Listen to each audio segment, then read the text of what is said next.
Kahapon March 27, 2025 ay may dalawang banyagang napadayo dito sa Pilipinas para lumaban. At ang unang Pilipinong napalaban sa isa sa dalawang dayo ay ang tubong General Santos City na si Joey Canoy. At ang kinaharap sa Pilipinong boksingero ay ang boksingero ng bansang Vietnam na si Min Pat Sam. At ang pinaglalabanan nila dito ay ang titulo ng WBC International sa minimum weight division. Hatid sa atin ng Sanman Boxing Promotion na isa sa pinakamalaking boxing promotion dito sa Pilipinas. Joey Canoy versus Min Pat Sam. Philippines versus Vietnam ito mga idol. Itong Pilipino mga idol na si Joey Canoy ay may kartadang 23 wins, 5 talo at 2 tabla. Habang itong Vietnamese ay may 10 panalo at 5 talo. Dalawang Pilipino na rin ang nakalaban nitong si Min Pat Sam. Ito ay sina RR Andales at si Isnit Domingo. Kaya alam na niya ang mga galawan ng mga Pilipinong boksingero.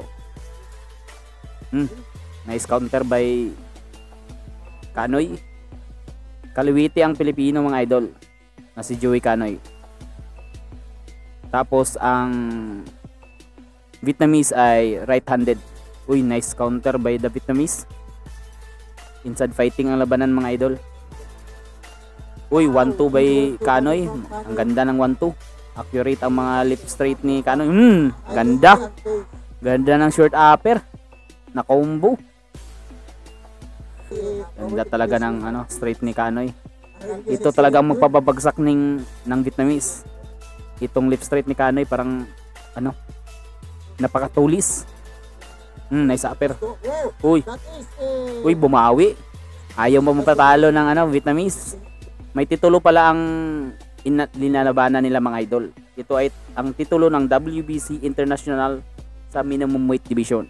May minor title ng WBC. Ganda rin ng ni Canoy. Body again by Canoy. Dumudukot si Canoy sa bodega. Ganda ng combo. Ayaw rin magpatalo ng Vietnamese mga idol. Body again. Uy, sa namang combo. Uy, side step. Ang ganda. Kakaiba yung side step ni Canoy. Pero bumira agad ang Vietnamese. Nagalit ata sa side step ni Canoy. Na-insulto. Kaya bumitaw rin siya ng kanyang sariling combo. Mataas ang percentage Vietnamese sa knockout ratio mga idol. Pero ito rin si Canoy, knockout puncher din ito. Kaya wag tayong kukurap sa posibleng mangyari. Nice. Solid. Ganda ng counter. Combo dayon.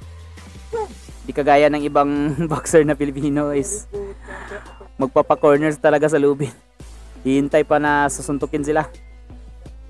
Si Canoy hindi. Ayaw pa corner. Parang naramdaman yun ng Vietnamese. Ngumuwi Upper again. Nice. Uy, tinamaan din si Canoy ng solid dun. Pero baliwala. Tibay rin itong si Canoy. Matindi yung counter sa body ni Canoy. Pero sa activity, mas activity pa rin, mas makamay pa rin itong mas makamay rin itong Vietnamese. Mararamdaman din ito, unti-unti itong mararamdaman ng Vietnamese na ang sakit ng mga body parts ni Canoy. Kaya bababa ang kamay nito at libre na ang ulo. Upper, uy! Naramdaman niya yun. Ganda ng upper. Nice body. Sa activity, mas active itong si Min Pat Sam. Pero sa effectiveness of punches, mas effective itong si Joey Canoy. Dahil mga solid na suntok yung tumatama. Tapos ang ganda ng accuracy. Combo sa briga. Overhand. Overhand left. Tumama, solid. Tatapusin na ni Canoy palitan ng suntok. Grabe. Ayaw rin mapatalo ng Vietnamese. Sige. Alam, combo. Tumama.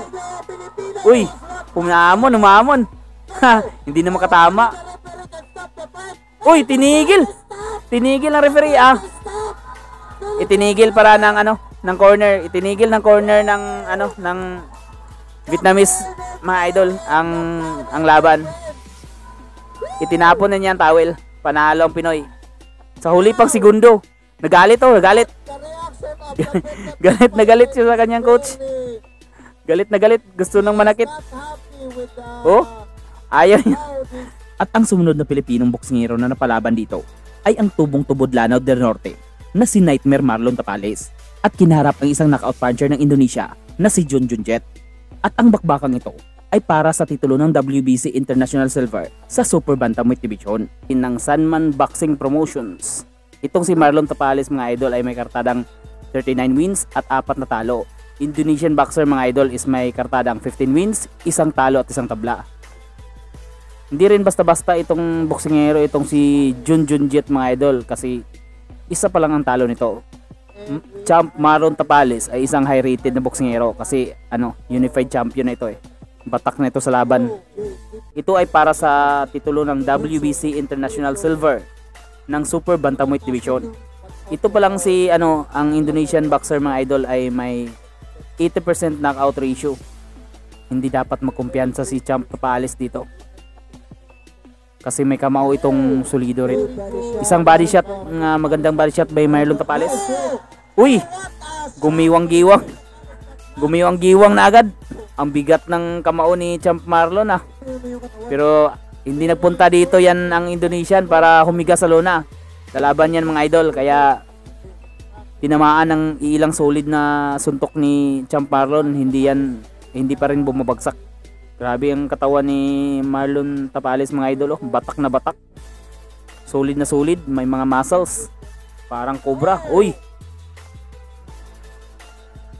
Kaliwiti pala itong si Marlon Tapales mga idol. At itong si Junjun Jet ay isang orthodox. Ito na mga idol. Umpisa ng round 2 ng bakbakang Marlon Tapales versus Junjun Jet ng Indonesia. Uy, ang ganda. Magandang combo ni Tapales. Masyadong stick si Tapales dito mga idol. Halatang masyadong batak itong si Marlon Tapales sa laban mga idol. Dahil kita mo naman sa composure. Batak na ito sa kahit anong bakbakan itong si Champ Marlon Tapales. Mas matangkad pala itong si Indonesian boxer kaysa kay Marlon Tapales mga idol. Pero walang matangkad na boxer sa isang Marlon Tapales. Parang natatakot na itong si Indonesian boxer mga idol na sumugod. Pero hindi lang niya masyadong ginagamit sa jab. Nag-aantay ata itong Indonesia ng isang matinding counter. Miss, kita niyo naman ang katawan ng Indonesian boxer mga idol masyadong tone. Uy, nice combo by Tapales. Uy, isang solidong kaliwa. Naalog ang utak ni Jet doon. Nakalimot na ata na nandito siya sa Pilipinas. Doon isang malik body. Isa na namang matinding barrage of body shots by Tapales mga idol. Uy, combo by Tapales. Nako-corner na itong si Junjun Jet. Pero duguan na pala itong Indonesian mga idol. Uy, tumigil na ang sumuko na ang Indonesian mga idol. Kasi sa bleeding ng nose bleeding ng Indonesian. Panalo si Tapales. Technical knockout sa round 4 mga idol.